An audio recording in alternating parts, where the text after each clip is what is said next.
I knew this process was going to happen. I think we all knew this process was going to happen. And to be fair, I tip my hat off to the fans that actually got in the stadium. And I know people are going to say, "Oh, you're condoning it." I am, because the one thing I do regret about this is that the Glazers weren't actually there to witness it. Hello, welcome to another edition of Shoot the Defence. I'm your host, Stel, and I've got three co-hosts this evening. First of all, I'm going to bring in Mr. Steve Eyre. How you doing, Steve? Evening, Stel. Are you okay? All good, mate. All good. I've got over the Orthodox Easter as it was at the weekend. So yeah, the Orthodox Easter is always after the normal one, I'd say. Is it even a normal thing? I don't know, but ours is always later. So yeah, we're good. Okay. There you go. Oh, there you go. No one really gives a shit too much about that, man. Rod, you okay? It's a pretty miserable day, isn't it? Well, it is there anyway. It's just rained all day, so not a good bank holiday Monday. Yeah, come on, you have to take Caesar.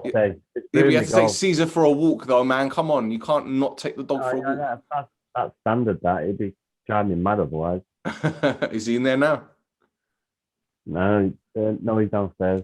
I saw you on Phil's podcast the other week, Beyond the Pitch, and he was bossing the show, mate. He got more attention than you. He's been doing skills, wasn't he? Get him on Britain's Got Talent. Is that still going? That? Yeah, I think it is. Britain's Got Talent. Yeah, David Williams and all that. He's got a few tricks up his sleeve.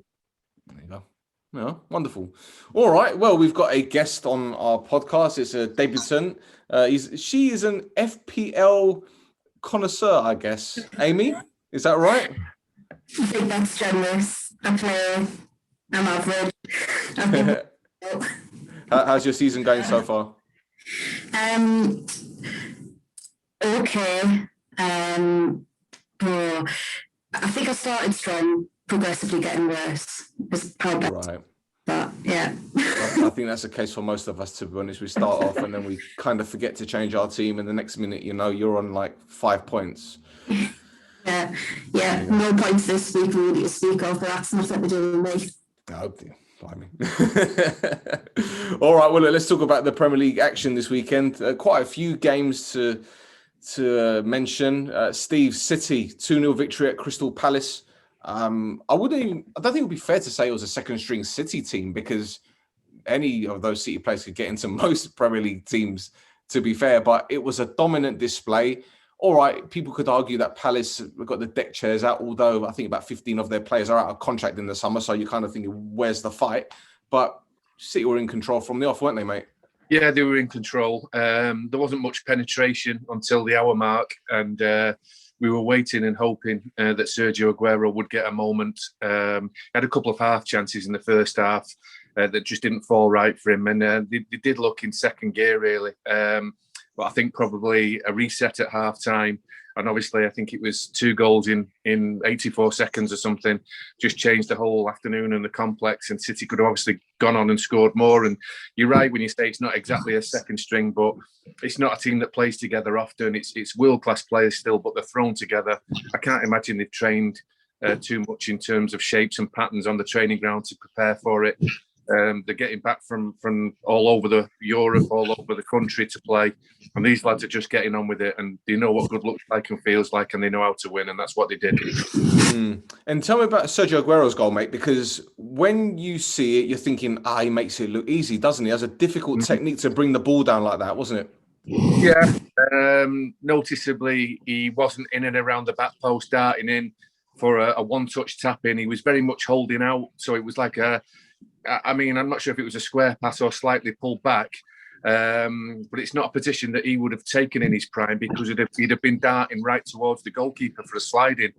But nevertheless, in that moment, instinct, practice, talent all came together at once, and his touch was sublime. It just sat up nicely, Stel. Probably could have settled the ball down, but him better than anybody else possibly in the world. He took it first time on the flush, on the laces, on the half volley. And to be honest with you, it was in at the near post roof of the net in a blink of an eye. And Rhodri played the game as a forward. I actually don't think there'd be many strikers in the game would have actually scored that other than Aguero. It was that special spell.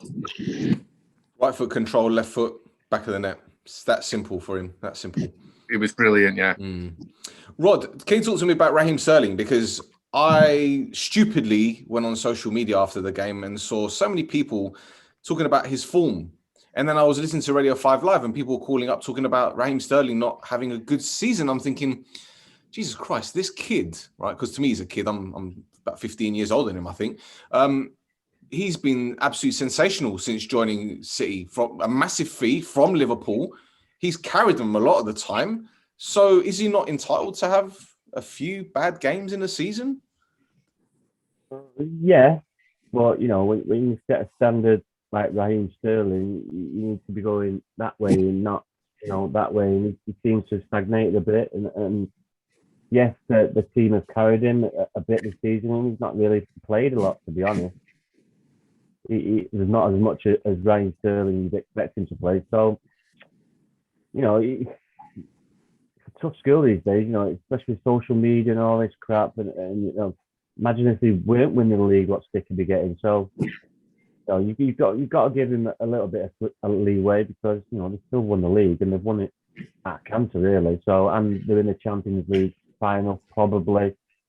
Bearing a bad performance or a bad game against PSG, you'd expect them to go forward with a 2-run advantage. So yeah, no, it's just a bit harsh. But like I say, you set a standard that you'd expect him to be getting progressing, not going the other way. So, but still he goes next year. Did anyone see that clip after the final against Spurs? Where the the physio went to grab his hand and he kind of slapped it away, like, no, don't touch me. My missus is watching. Stel, as he did it, he was like looking at the big screens. Get off. Steve, you're saying? Yeah, I think I've got two huge points that in support of him that nobody's mentioned, not one pundit, not one critique. Nobody's mentioned it, so you can have this as an exclusive. That I honestly think there's two strong points, which are, well, three probably, that I've seen him a supposed slight dip in form. So do you want them all? Go ahead. Well, one's obviously the emergence of Phil Foden and Riyad Mahrez in terms of form and consistency, which means that the place isn't guaranteed. So that's the obvious one. That has actually been mentioned. But who in the last 10 years has been the best left midfield player in the Premier League, possibly in Europe? Left midfield. Blimey, 10 years. 10 years. That's a lot. Midfield. There's only one. It's David Silva. He's been the best player in the Premier League at left midfield. In that position. But the thing is, Steve, you're going to get people saying, well, what about Sadio Mane? Because he plays on the left-hand side. Yeah, he plays on that last line where Sterling plays, though. But in terms of like what I would call in the middle, on the second line in midfield, basically Raheem Sterling for 7 years has been playing 5 yards away from David Silva, one of the best midfielders that the Premier League has ever seen. And they would 1-2 the way all the way down the left wing. And at the last moment, David Silva would play the perfect pass at the perfect time into the penalty area for Raheem Sterling to run onto. But the bigger point is, when they got crowded out over that side, the ball would get switched very, very quickly to Kevin De Bruyne, who was playing right midfield for most of these seasons. And he would put that ball in behind defences that would reach the back post for Sterling to get a tap in or a walk in. I'm sure he would say the chances are harder, but that ball would come in 5 or 6 times a game. Now, all of a sudden now, Silva's not there. He's gone back to Spain. Kevin De Bruyne is not playing right midfield anymore. Mostly Mahrez picks up them positions. And when it goes out to Mahrez, you don't get it back because he's that good. He touches it and he shifts it and he shoots. And Kevin De Bruyne is in more of a central position now. So if you think about the two best things for Raheem Sterling, whilst Manchester City have improved, evolved, and the whole squad and manager have moved forward tenfold, the sufferer is Raheem Sterling because he's not got David Silva 5 yards inside and he's not got Kevin De Bruyne often in right midfield crossing that ball to the back post because it's a different player in a different position now. So there's two big things that help Sterling's game are no longer in Manchester City's team. And that's another thing that I don't think has been mentioned. Thank you very much. Excellent. Absolutely love it. As a potential world-class player, have you not got to adapt and... Yeah, Rod, that's what he's struggling. Rod, mate, that's what he's struggling with, though, isn't he? He's now trying too hard. He's now trying to beat people 1v1. He's got the pace, but he's not necessarily got the skill or the technique. And he looks like he's in a cul-de-sac, in all fairness. So, yeah, everything you say there is spot on. He now needs to, if he wants to stay with this team, stay with this manager and stay with success, he needs to evolve and add things to his game. And he just looks like he's trying that and trying too hard at the moment to me. But the two main unbelievable best players in City's midfield, one's playing a different game and one's no longer at the club, and it's not helping him. But the thing is, Steve, when you talk about players evolving, we've seen numerous players in the past, be it attack-minded players, for example, Rhodri. Like, that's the best example I could give right now, because I remember he was at Milan. He was more like a forward, and then he dropped into central midfield. Then he went to Sampdoria. He was like a defensive midfielder. Came to Chelsea. He was a sweeper. Does Raheem Sterling have the components or the ability to become a right back or a holding midfielder? I don't see that. I know it's too early to say because he's not even 30 yet, is he? So no.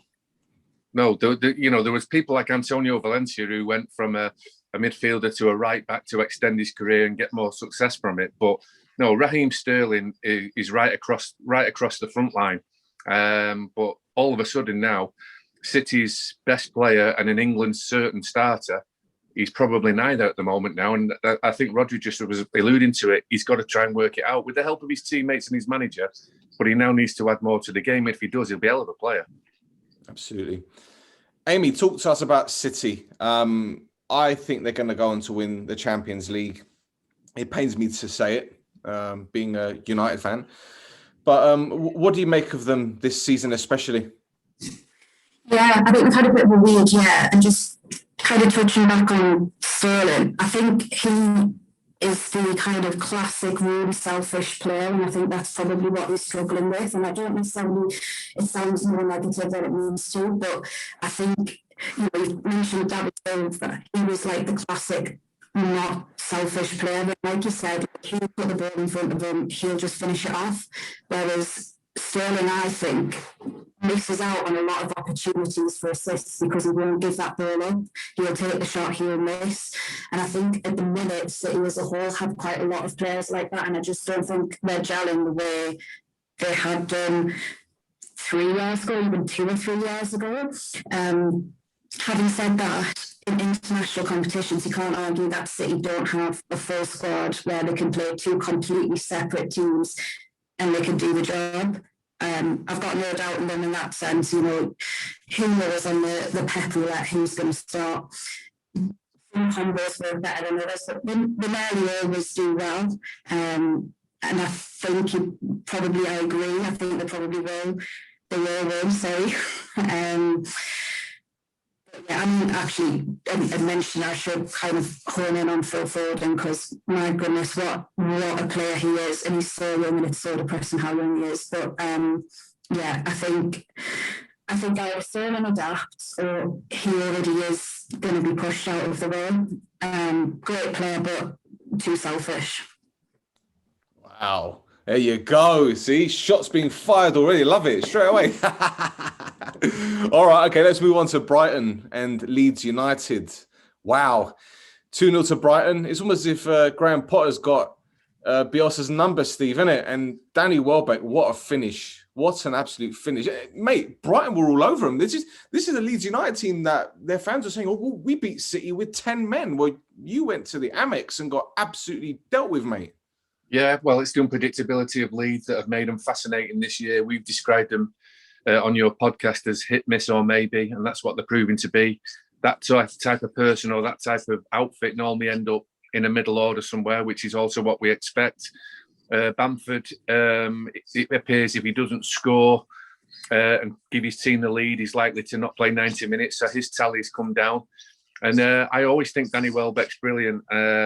He's one Manchester United player as a Manchester City supporter, probably because he's from Manchester. I'm biased, but he scored some really important goals for Manchester United in England, and we know where he was at with his injuries. And when you think that Manchester United, they'll have seen it as a business thing, but they've got Igalo and they've had Igalo and others who not filled the role anywhere near as good as Danny Welbeck. And I think he appears to be a really, really good lad. And when he's fit, he's as good as anybody in that middle area of the Premier League, I believe. So delighted to see him score a goal.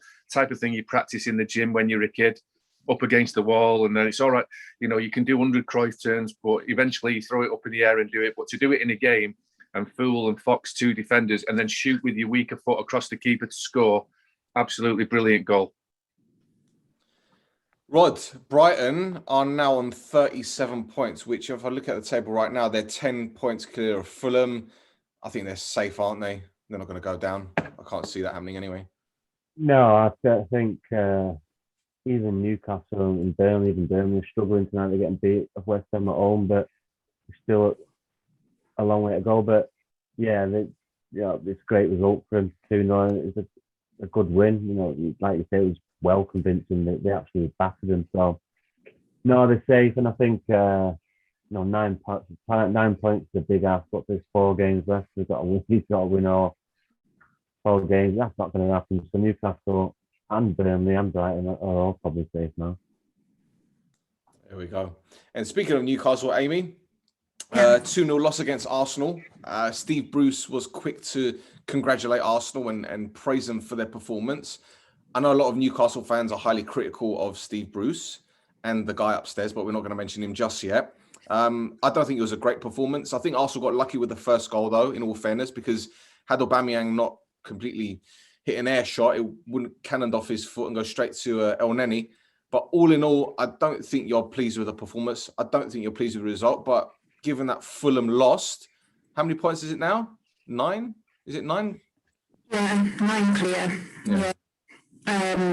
Yeah, really bad performance. And to say that, Steve Bruce, I think he mentions it in every single interview I've ever seen of him this year. He always talks about our big players. You can't win games if you're missing your 2 or 3 big players. I don't know what that's doing for the mentality of the others, but it didn't work because we had ASM start, we had Wilson start. It just didn't work. Obviously, Willock's been great for us this year, couldn't play. But that aside, there's just no excuse really.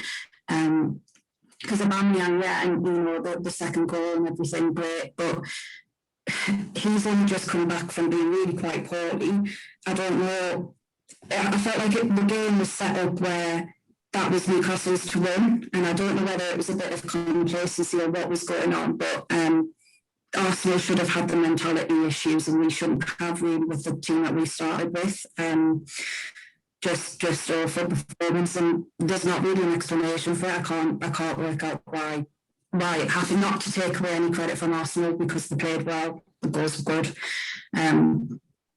but it just felt a little bit like Newcastle sat back and let it happen.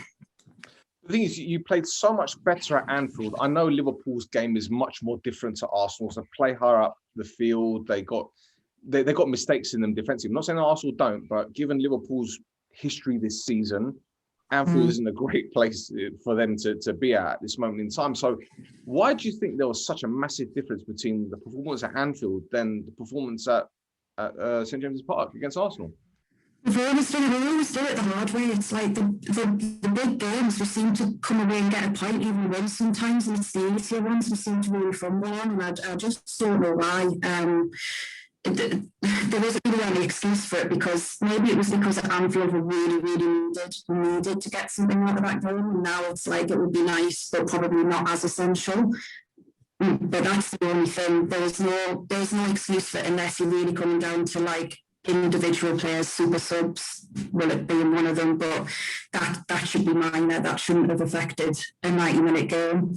So yeah, I don't know. They need to do something, because we can't kind of sort of sit back now. We're not. I think we're safe. I think the bottom 3 sorted, but it wouldn't. It's just not nice to have to watch other teams' results come in, mark your position in the league.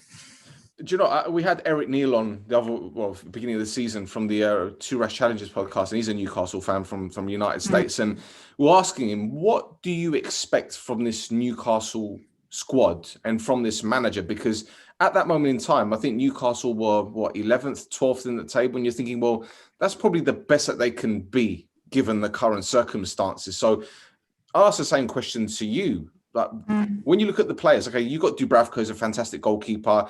Almiron is okay. I wouldn't say he's a world beater though. Sam Maximan is clearly your best player, and then you got Callum Wilson.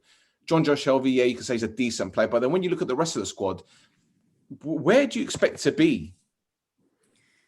I mean, people have this like weird impression of Newcastle fans and we always get called delusional. We always think we assume we're going to be top four, whatever. We don't really. We just don't want to be in a relegation battle every year, which is what we ended up being doing for years. It'd just be nice to play with a bit of aspiration and to maximise with what we've got rather than the way we currently play. Some of the games this year in particular have been absolutely appalling. I mean, we lost, was it 3-0 to Brighton, maybe 6-8 weeks ago? That was the worst in my living memory I've ever seen a Newcastle squad play, ever. It was that bad. So I think most Newcastle fans will probably agree. We're not that delusional to think we need to be playing internationally. We just don't want to be scrapping around the bottom, either in the relegation zone or teetering around it, having to wait for the results to come in to see where we're going to end up. It would just be nice. Yeah, mid-table, fine. We'll probably take that right now. Definitely with the squad we've got and the way that we've been spending money.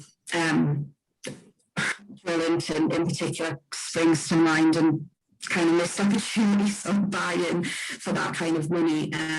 It's probably the best we can hope for, and sort of take it from them. We're not going to mention the man at the top just yet, but I think that is the realistic expectation of most Newcastle fans with where we're in this situation we are.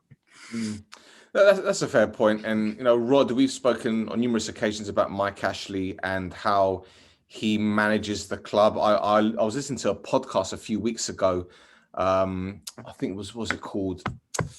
I forget what it's called. Under the Cosh, and they had Andy Woodman on. He used to play for Crystal Palace and Exeter, and he was at Newcastle with Alan Pardew, but it was the goalkeeping coach.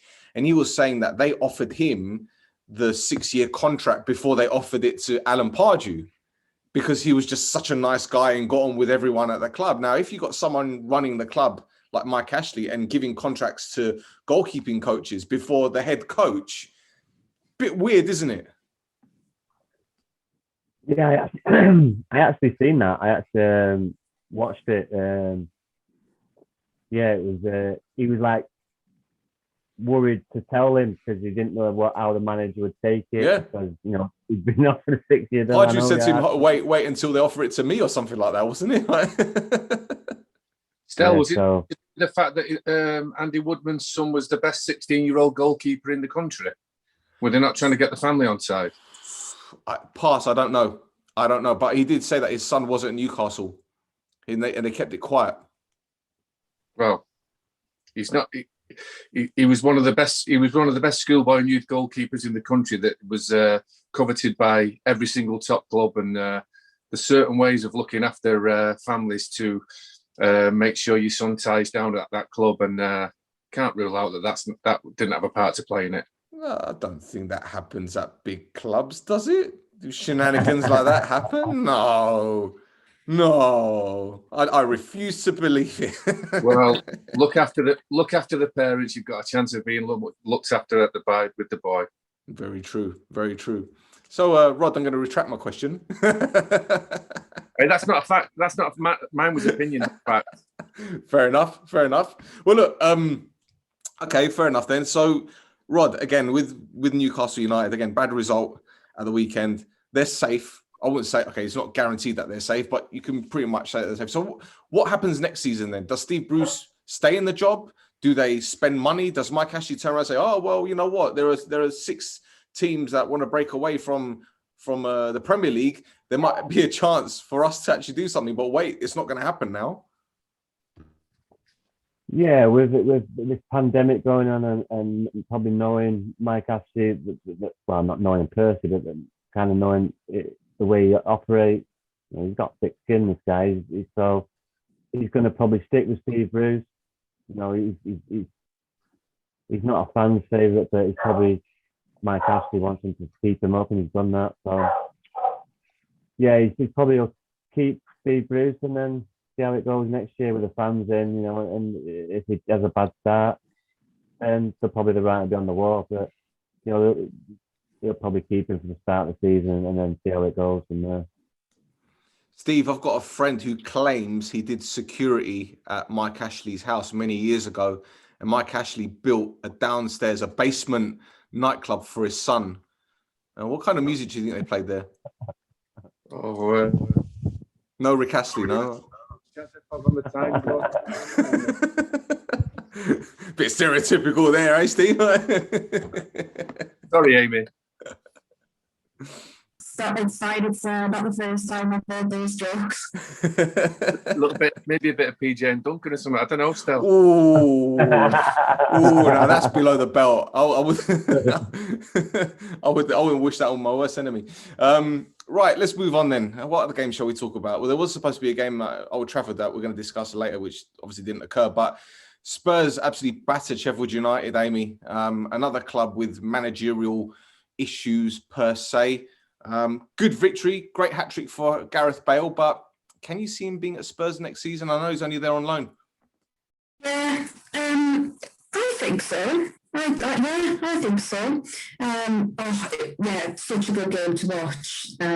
Unless you're a Sheffield fan, obviously, but fantastic. All of the goals were, to be fair, and even the I think it was Stel scored that was offside of the VAR off. That was another wondrous goal. So really good Spurs performance. I mean, obviously a bit quiet for Harry, bit of a weird one from him, but yeah, I mean, I was a bit confused about the Bale situation. He wasn't really getting many minutes, and then I was like, well, what was the whole point? Was it just a historic thing? Was it just for the fans? What was the point?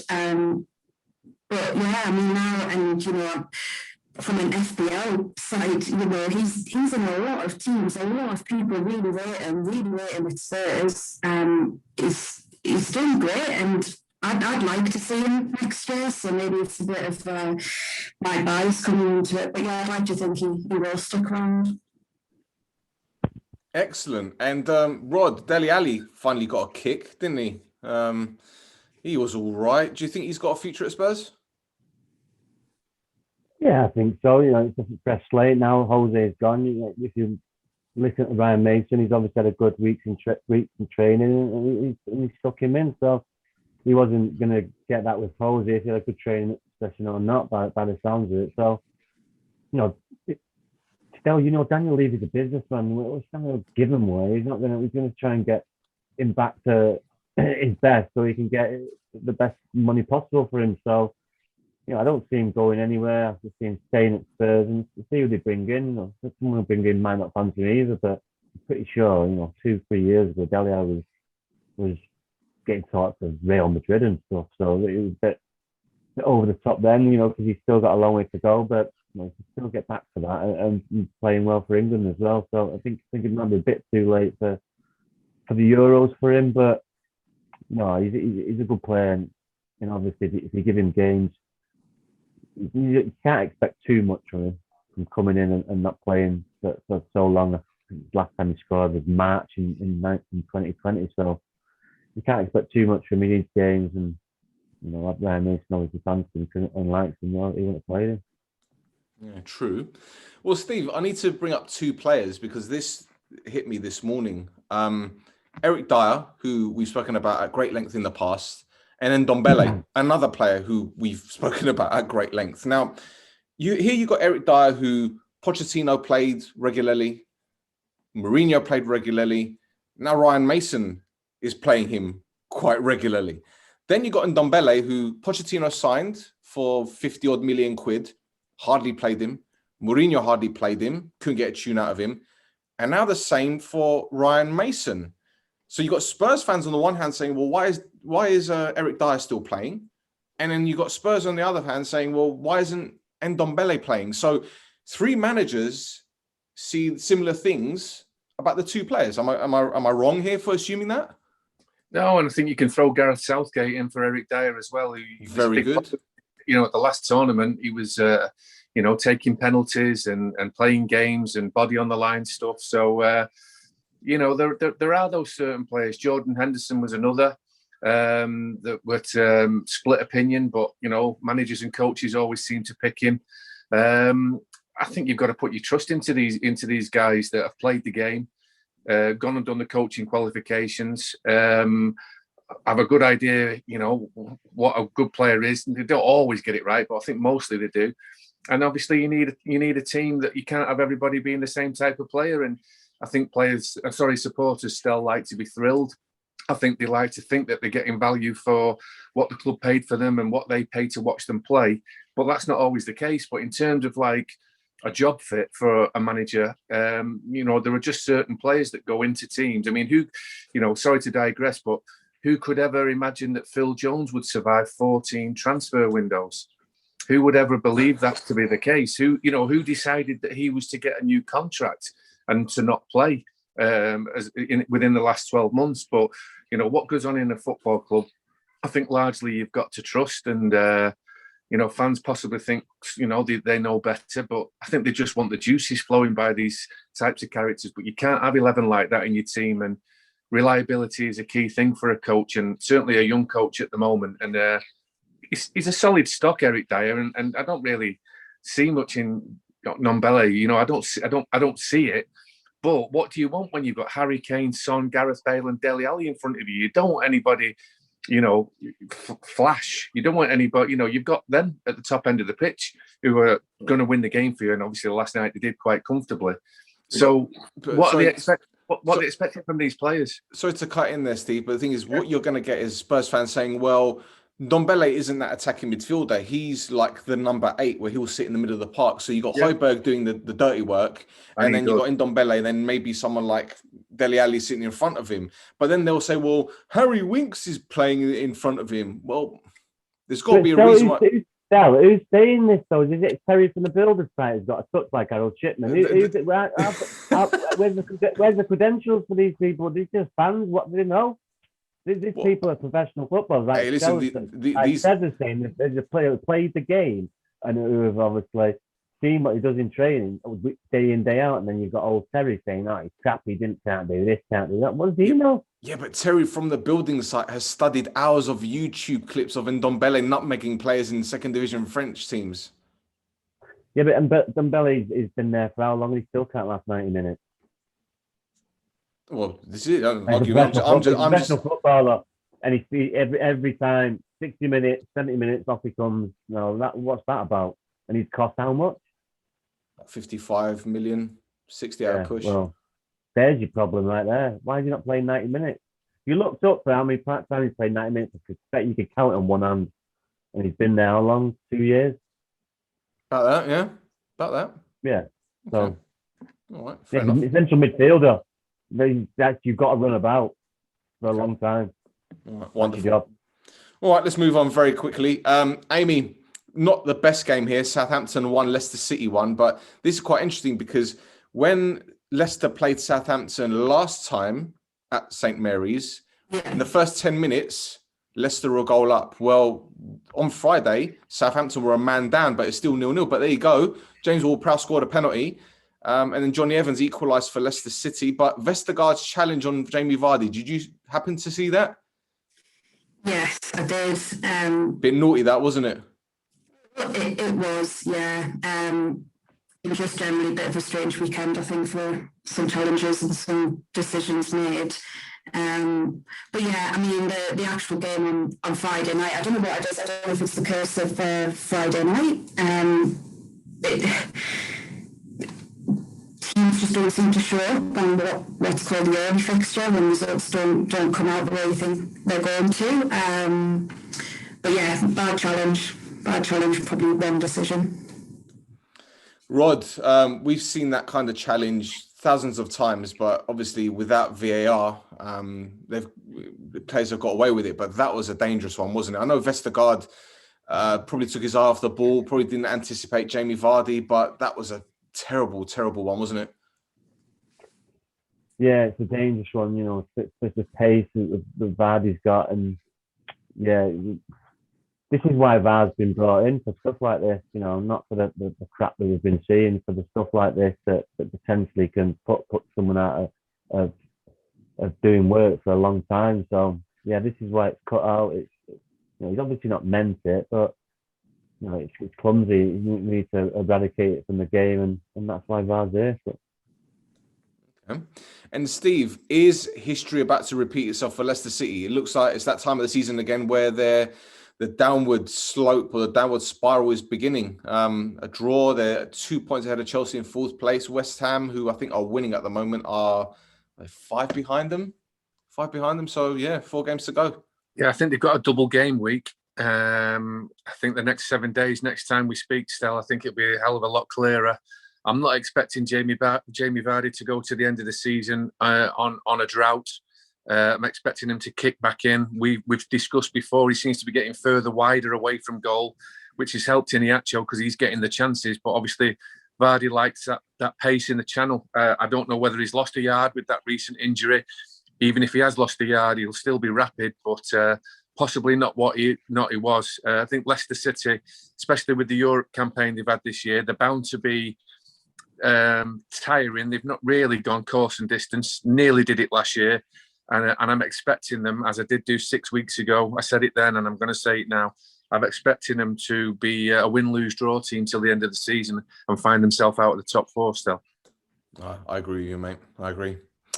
Okay, well, look, let's finish it with something that has been dominating world football news for days. Well, it's been a couple of days, really, but by the time this goes out, people will probably still be talking about it. They're not talking about Inter Milan winning their 19th Scudetto. No, it's about Man United-Liverpool. That didn't happen because Manchester United fans grew a pair for the first time since 2010. For the first time, well, I'd say even before 2005, really. And they did something about it. Rod, I knew this process was going to happen. I think we all knew this process was going to happen. And to be fair, I tip my hat off to the fans that actually got in the stadium. And I know people are going to say, "Oh, you're condoning it." I am, because the one thing I do regret about this is that the Glazers weren't actually there to witness it or to feel what was meant to happen.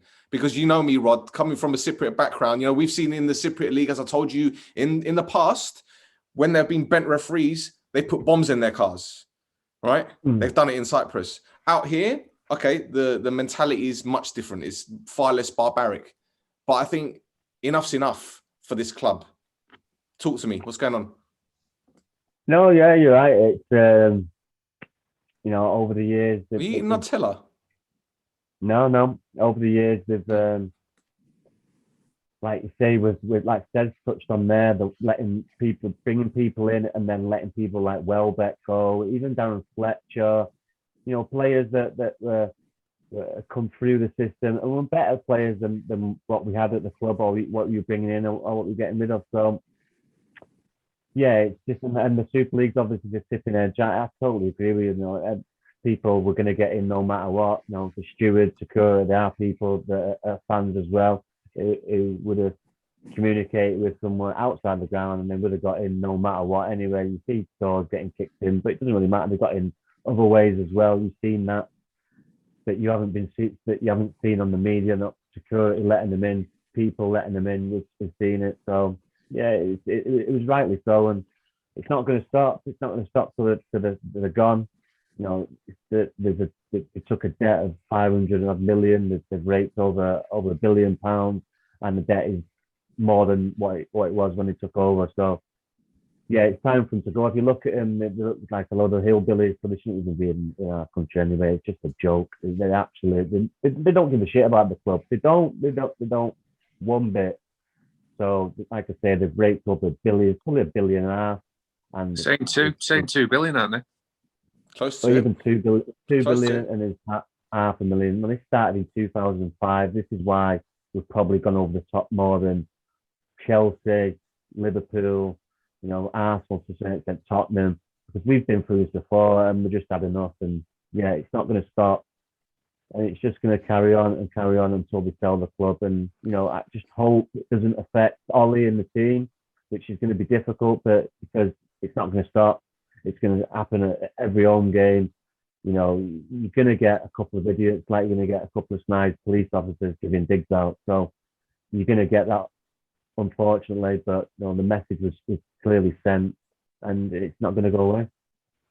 Steve, I've heard many people say, well, the fans are only behaving like this because they're not winning trophies. But, 2005, I was there with the Glazer protest when they got chased out of Old Trafford, thrown in the back of a police car and driven away, when the megastore was trashed, when all these other things were occurring. United was successful then. In 2010, when the Green and Gold campaign started, United had just been in 2 Champions League finals. Hardly a team that was in a downward spiral.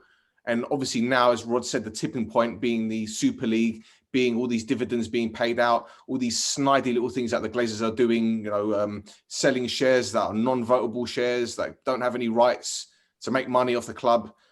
Enough's enough, man. Now, you're a City fan. Obviously, you might have different views. You might not sympathise with United.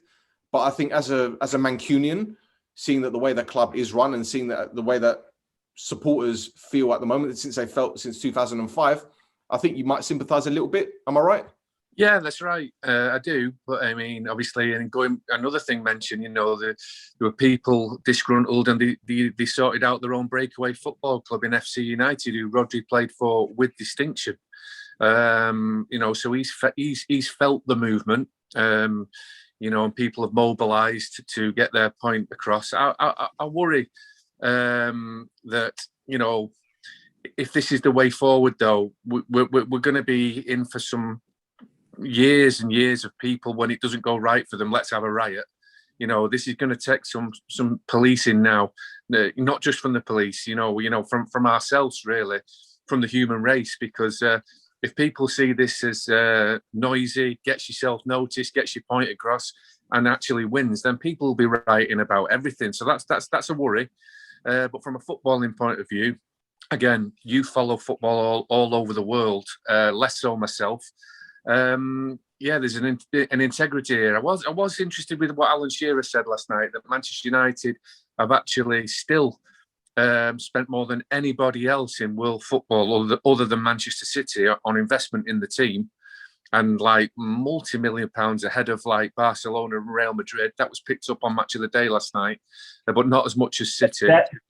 What City has done with the surrounding stadium and everything, the training ground, United should have done that with multiple money that they have instead. That's what they should have created instead. What they've done, they've currently. Sorry, go on. Has there ever been a leak in the Etihad roof? I'm hearing United fans telling me, saying to me today that, the stadium's not had a lick of paint for 15 years and things like that, which I can't believe. But, they've got a club legend in charge. He's been backed. They've overpaid for a hell of a lot of players in the squad. But, politically, Stel, I don't feel the passion that you Reds feel. Because I've obviously got my hands full being a City supporter for the first 40 years of my life without success, and the last 10 years of it being excellent or close to being. So, the rivalry will always be there. Interesting, Gary Neville's got a lot to say on it, obviously, and I think a lot of the things he says are true and correct. But this is someone that took wages off these guys, for 7 years. He wasn't complaining about them then. So I find that a little bit disingenuous. But there's enough better people in football, and better people generally that I've got a stronger opinion about it than me. But I just hope that the movement and the mobilisation doesn't become a cult and everybody says, well, let's just have a riot, because I can see that coming, especially when it gets encouraged stuff. The thing is, Steve, sorry, Stan, in 2005, when FC United started, I remember they asking me to play for them, and I was hesitant. I was thinking, well, I don't know if this is going to last or not. And I was with a good football team at the time, and we was doing well. So I thought I'd give it a year and see how they went on. Anyway, we went on a year. I won the league with the team I was with, which is probably a good thing I stayed. And then I joined them, and it was just unbelievable. And then obviously leaving, then coming back, and then when I'm coming back, I was coaching the academy of the first time of the ground being built and that being opening. So it's been a massive thing for FC United and a brilliant thing for the fans. But it's enough is enough now. And yes, I agree with Steve. You can't keep throwing your toys out the pram, but something needs to be done. And what do we do? Just ignore it and just keep letting these people just walk all over us? It's just enough is enough. Rhodri, do you not think these will be the type of characters, though, that will cut their own nose off to spite the face, and everything they've lost on that game being cancelled, and people abusing them and rioting against them, and that they possibly, Manchester United could suffer because they'll dig their heels in, not sell. They're involved in other sports as well, aren't they? You know better than me again.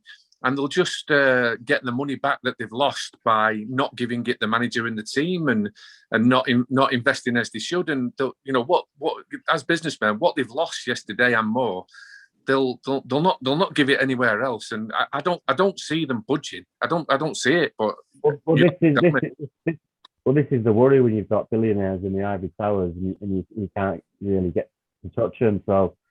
Yeah, it's difficult, and like I said before, I hope it doesn't affect the team, but it's going to be difficult for Ollie and the team if this just continuous drama and going on every week. So I don't see it.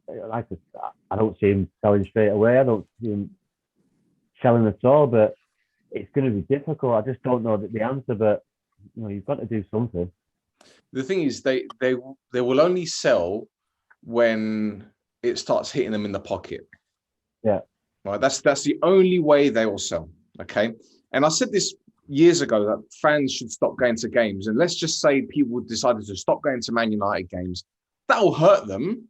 But long term, it really won't. Because as we've seen now, the past couple of years, or should I say since last year, since the pandemic, clubs are still surviving in the top league because there's the TV money. And then that's one of the reasons why they started talking about the Super League, because they could monetize it by, or should I say, bringing in more revenue with pay-per-view. They can stream matches on their own channels. They won't have a Sky Sports or a DAZN Sports or an ESPN broadcasting. They can say, right, we don't need these guys. We can have our own camera setups. We can have our own TV channel or website or something on YouTube and start charging people. And they can make their money that way. So people coming in and out of the turnstiles ain't really that much of a difference of what they can make from a broadcasting perspective. But it's about the sponsors. You target the sponsors, the executives on the sponsors. You target, just little things here and there where the money comes in. You target them first, and then when the owners are at the ground, when they eventually turn up, that's when you target them. This thing about Ed Woodward's house, right? That was Neil Ashton. That had Neil Ashton's fingerprints all over it to get the sympathy. But it had nothing to do with United fans. I don't think, anyway. That's my opinion. That whole thing was staged from what I believe, anyway. That's conjecture. I'll just put it that way. But Amy, listen, you're probably saying thinking, Jesus Christ, these Man United fans are complaining about, $1.5 billion being taken out of the club, and they're not spending any money on, doing up the stadium or the infrastructure. But here you've got Newcastle United. And I remember many years ago, Steve Wraith doing a mock funeral, the death of Newcastle United because of Ashley and Lambias. And your situation isn't as bad as United financially. But you guys don't like your owners either. And I've really sat on the fence a bit the last couple of days with what those fans have done, whether I agree with it or not, because they've got my sympathy, they've got my empathy. I know what it feels like to want either one out. And we've tried various things over the years, like we've not gone to games, we've boycotted games. We've took flags in, we've took flags out, we've stopped using the shop, whatever, and nothing's ever worked because, as we've kind of touched on, these are kind of minimal hits to the owner financially. And at the end of the day, what just happened was our team had half the stadium in. Because that's the other thing, you're always going to get two schools of thought with this. No matter what you do, there's going to be the half that still go out of loyalty to the club, and there's going to be the other half that boycott. One thing we've never done, as far as I know or can remember, is that we've never kind of done this whole storming the stage and going on the pitch thing. We've never took it to that level. Whether that's something that we need to do, but I just don't think the owners would listen. I don't think the Glazers will listen. I don't think they'll care. And I just don't think Mike Ashley would be bothered at all. He lives in London. He won't care what a few hundred Geordies are going to do. If anything, we might end up just causing damage to our own stadium. That's the thing. And like you say, the owners weren't there the other day. Hey, they might have just been playing golf somewhere, and it might have just been a little memo at the end of the day that this happened. Who knows? Like, they're not going to be bothered about these little things, but at the end of the day, I can fully sympathise with how passionate people will feel about this and how much they want to do anything just to make a bit of an impact. But I guess, as Steve says, you don't want it to be the norm. You don't. Every time something happens, then everyone's going to need to go one step further to make an impact. And where does that stop? At the end of the day, the game got called off. The players couldn't get in. Players were at a hotel. Everyone was outside the stadium. Luckily, no one was hurt, as far as I'm aware. But who did it actually punish on that day? I guess the teams involved. That's it. Well, there it is. And I saw a banner outside the stadium that said, "We decide when you play." Now, let's say, for example, from now until the end of the season, which isn't far away, imagine United fans turning up to the hotel that the players are in, 3,000 of them, stopping them from leaving the hotel to get on the coach. So every match has to be postponed. Then what happens? Now, people are saying, well, Man United should be deducted points. Well, okay, should the club suffer because of the fans? It's the same with the whole racism element that we've spoken about in the past. People said, well, how can you deduct teams points for one or two stupid supporters that make racist remarks because you're affecting everyone else? So the same could be said about the whole points deduction here as well. I know it's not the same thing. If you want to talk about the level of severity, it's not the same thing, but the punishment is the same, isn't it? Or what they're talking about. So if United fans do turn up and blockade the hotel and stop the games from being played, is that going to affect the Glazers in any way? I don't know. It is if they get a 25 point deduction and get relegated and end up playing in the Championship. There you go. You only have if you're Man United, you only have to do that twice and you're down. So these are so that Stel touched on these are the old Tampa Bay Buccaneers, Manchester. These are multi-billionaires. So they're raking it in, especially with Tampa Bay at the minute, with Tom Brady winning the Super Bowl, the shirt sales that all they get, and plus with Manchester United being arguably one of the biggest clubs in the world, with all the stuff they get with that. They've been raking it in, absolutely raking it in, and not to even have got rid of that debt and still leaving that debt with the club. It's just scandalous, and they've obviously got away with it so long. With this Super League has just turned it over. It's just enough. Rod, if this was happening in Greece or Turkey or a club in South America, would these owners still be able to tell a story about their tenure at the club? We saw a couple of years ago a chairman, a club owner of a team in Greece, walked on the pitch with a revolver because he was pissed off with the decision that a referee made. Different countries, different cultures, different mentalities. The way I see it, as I said before, there's one way that you're gonna get the Glazers to sell if it hits them in the pocket, and the other way is if you fear them for their lives. If you have them scared of, yeah, but do you know what I'm saying? Yeah, I understand that, but where you come from, that's where you're used to it. That's not going to happen, is it? It's just, especially from where they live, and to look at them, they're not sporting people. They're just not. They're business people. So it's going to be difficult, and the only way you're going to get rid of them or eradicate it is hitting them in the pocket. And like I say, these are billionaires. So how are you going to do that? Well, this is it. And, I've spoken to many United fans today, and they said to me, we can't give up. We got to continue. And you know what? Hats off to them. And people will say, yeah, those people that got in and were being violent, they're idiots. Yeah, to be honest, throwing a camera doesn't really do anything, does it? Or throwing a flare at Graham Souness isn't going to do anything. I know Graham Souness was complaining yesterday, but as Gary Neville quite rightly said, you were at Galatasaray and you stuck a Galatasaray flag on the halfway line against Fenerbahce. That is suicidal. That is something that you just don't do. So Souness can't really talk, and given some of the challenges that he's made in his career, a bit hypocritical there. But he's mellowed now, Graham, hasn't he? He's mellowed a bit. He's mellowed, does he? I'm surprised he didn't blame Pogba for it. Actually, he's got a short memory and he's mellowed. It was Pogba's fault that they ran on the pitch. That's Pogba's fault. You showed some of his tackles. Now he's getting arrested. Oh yes. He get arrested for that and his term. Yeah. Oh yeah. Can't forget that. But apparently he wanted to sign for United, didn't he? Apparently didn't he tell Ron Atkinson, why didn't you sign me? Des, didn't you have a mullet back in the day? Little perm back of the mullet, little perm at the back. Yeah. He's going to start thinking out the photos now. Rod's Jesus. Stuart Pearce shorts rolled up, perm that's at the right. back. Tan legs. Beautiful. Wonderful. All right. Well, before we wrap it up, Amy, thank you for joining us. Is there anything else that you'd like to add? Is there anything else you've seen in the football world you'd like to discuss this weekend or anything in particular? No? No, just thanks for having me. It's been a pleasure. Pleasure's all ours, and hopefully we could do this again sometime. Do you want to give your Twitter handle or any social media have a quick mention? Go on, and then I'll have a little plug. Yeah. Go on. At FPL Amy, 2 eyes. Someone else pinched FPL Amy with 1 eye. Don't know how them. Shame on them. so 2 eyes. Shall we find out where they live and arrange a protest? Yeah, sorry. Give me the handle. Excellent. Steve? Yeah, nothing for me, Stel. Just thanks for having us as always, and a welcome addition tonight, Amy. Nice to chat with you, and I'll see you all again. Great stuff. Rod? Yeah, Rod James Giggs. Yeah, it's good to have you on, Amy. Any other podcast appearances that you'd like to mention that will go ahead? Sorry, Sems, I had to say that.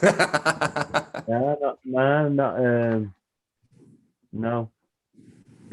Okay, fair enough. I'm going to go back on that one, views official, because that it kind of messed up, and I went back on, and Line of Duty was on, and I got distracted. One or the other. Listen, Sems is a good boy, and Patrick's a good boy as well. It's a great podcast. And Patrick, I'll be back on. Yeah, you know, they've been very supportive of us, and vice versa. So yeah. There you go. Right. So that's it for another episode of Shoot the Defense. We'll be back this time next week. Hopefully, I'll be in an even happier mood when my team in Cyprus wins the title. I'm not sure if that's going to happen, but fingers crossed.